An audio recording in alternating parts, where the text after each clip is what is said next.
Hi welcome back to my daily vlog day 1.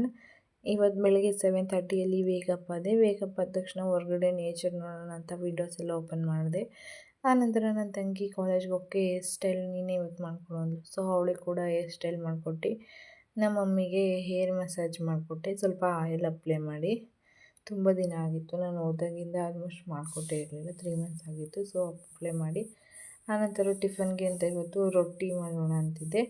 ರೊಟ್ಟಿ ಮಾಡೋಕ್ಕೆ ನಾನು ಹಾಟ್ ವಾಟರ್ ಹಾಕ್ಕೊಳ್ತೀನಿ, ಮತ್ತು ರೈಸ್ ಇದ್ದರೆ ರೈಸ್ ಕೂಡ ಸ್ವಲ್ಪ ಹಾಕ್ಕೊಳ್ತೀನಿ. ರೈಸ್ ಇಲ್ಲ ಅಂದರೆ ವಾಟರ್ನ ಒಂದು 5 ಮಿನಿಟ್ಸ್ ಕುದಿಸ್ಬೇಕು, ಆಮೇಲೆ ಹಾಕ್ಕೊಳ್ತೀನಿ. ತುಂಬ ಸಾಫ್ಟಾಗಿ ಬರುತ್ತೆ.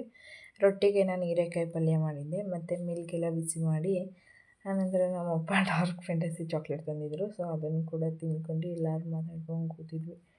ಫ್ರೂಟ್ಸ್ ಎಲ್ಲ ತಿಂದ್ಕೊಂಡು ಆಮೇಲೆ ನಮ್ಮಪ್ಪ ಎಲ್ಲೋ ಹೋಗ್ತೀನಿ ಅಂತ ಹೊರಟರು. ಅವರನ್ನು ಕಳಿಸಿ ನಾನಿವತ್ತು ಊಟಕ್ಕೆ ಅನ್ನ, ಸೊಪ್ಪಿನ ಸಾರು ಮತ್ತು ಸೊಪ್ಪು ಪಲ್ಯ ಮಾಡಿದ್ದೆ. ನಮ್ಮ ಅತ್ತೆ ನಿನ್ನೆ ಕೊಟ್ಟು ಕಳಿಸಿದ್ರು. ಅದನ್ನು ಮಾಡಿ ನನಗೊಂದು ಸ್ವಲ್ಪ ಕೆಲಸ ಇತ್ತು. ಸೊ ಅದನ್ನು ಮುಗಿಸ್ಕೊಬರೋಣ ಅಂತ ನಾನು ಸಿಟಿ ಕಡೆ ಹೋಗಿದ್ದೆ. ಹೋಗಿ ನಾನು ಮನೆಗೆ ಬರೋ ಅಷ್ಟರಲ್ಲಿ 5 ಆಗಿತ್ತು. ಮನೆಗೆ ಬಂದು ನಮ್ಮ ಮನೆ ಹತ್ರ ಒಂದು ಅಕ್ಕಂಗೆ ಪಾಪ ಆಗಿತ್ತು. ಸೊ ಅವ್ರ ಮಗಳಿಗೆ ಅಂತ ಒಂದು ಜೊತೆ ಬಟ್ಟೆ ತೊಗೊಬಂದಿದ್ದೆ. ಬಟ್ಟೆ ಕೊಟ್ಟು ನೋಡ್ಕೊಂಬರೋಣ ಅಂತ ಹೊರಟೆ. ಇಲ್ಲೇ ನಿಯರಲ್ಲಿತ್ತು ಮನೆ. ಸೊ ವಾಕ್ ಮಾಡಿಕೊಂಡೇ ಹೋದೆ. ಅಮ್ಮ ಮತ್ತು ನಾನು ಇಬ್ಬರು ಹೋಗಿದ್ವಿ. ಹೋಗಿ ಮನೆಗೆ ಬಂದು ನಾನು ಸ್ನ್ಯಾಕ್ಸ್ಗೆ ಅಂತ ಬಾಳೆಹಣ್ಣು, ತುಪ್ಪ ಮತ್ತು ಡ್ರೈ ಫ್ರೂಟ್ಸ್ ಎಲ್ಲ ಹಾಕ್ಕೊಂಡು ತಿಂದು 1 ಕಪ್ ಹಾಟ್ ವಾಟರ್ ಕುಡ್ದು ಟಿ ವಿ ನೋಡ್ಕೊಂಡು ಕೂತಿದ್ದೆ. ನಮ್ಮ ಡ್ಯಾಡಿ ಒಂದು 8:30 ಗೋಬಿ ತೊಗೊಂಬಂದರು. ಸೊ ಸ್ವಲ್ಪ ಗೋಬಿ ಕೂಡ ಎಲ್ಲರೂ ತಿಂದ್ಕೊಂಡ್ವಿ. ನನಗೆ ಹೊಟ್ಟೆ ಹಸ್ದಿರಲಿಲ್ಲ ಗೋಬಿ ಎಲ್ಲ ತಿಂದು.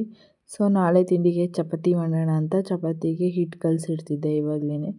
ನೈಟೆಲ್ಲ ನೆನೆದ್ರೆ ತುಂಬ ಸಾಫ್ಟಾಗಿ ಚೆನ್ನಾಗಿ ಬರುತ್ತೆ ಅಂತ ಹಿಟ್ಟೆಲ್ಲ ಕಲಸಿಟ್ಟು ಮಾಡ್ಕೊಳ್ಳೋಣ ಅಂತ ಹೊರಟೆ. Good night.